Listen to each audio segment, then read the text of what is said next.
السلام علیکم ویورز، آج میں آپ سے دور حاضر کے ولی کامل حضرت واصف علی واصف رحمۃ اللہ علیہ کے کچھ اقوال ان کی کتاب کرن کرن سورج سے شیئر کرنے جا رہی ہوں۔ توبہ جب منظور ہو جاتی ہے تو یاد گناہ بھی ختم ہو جاتی ہے۔ گناہوں میں مبتلا انسان کا دعاؤں پر یقین نہیں رہتا۔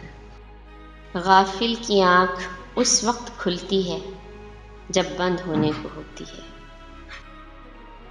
حالات اور وقت کی تبدیلیوں سے بدلنے والے تعلقات سے بہتر ہے کہ انسان تنہا رہے۔ خالق کا گلہ مخلوق کے سامنے نہ کرو اور مخلوق کا شکوہ خالق کے سامنے نہ کرو، سکون مل جائے گا۔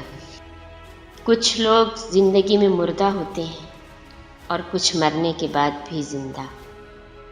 ترقی کے لیے محنت و مجاہدہ ضروری ہے، لیکن یہ نہ بھولنا چاہیے کہ مجاہدہ ایک گدھے کو گھوڑا نہیں بنا سکتا۔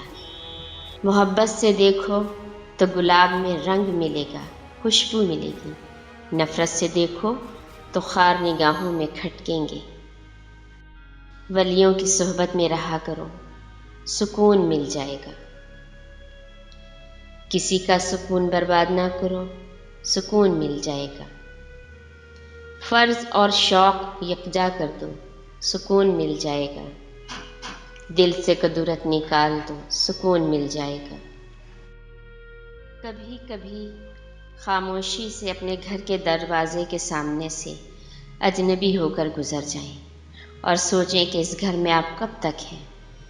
وہ وقت دور نہیں جب یہ گھر تو ہوگا مگر آپ نہیں ہوں گے۔ اس وقت اس گھر میں کیا ہوگا؟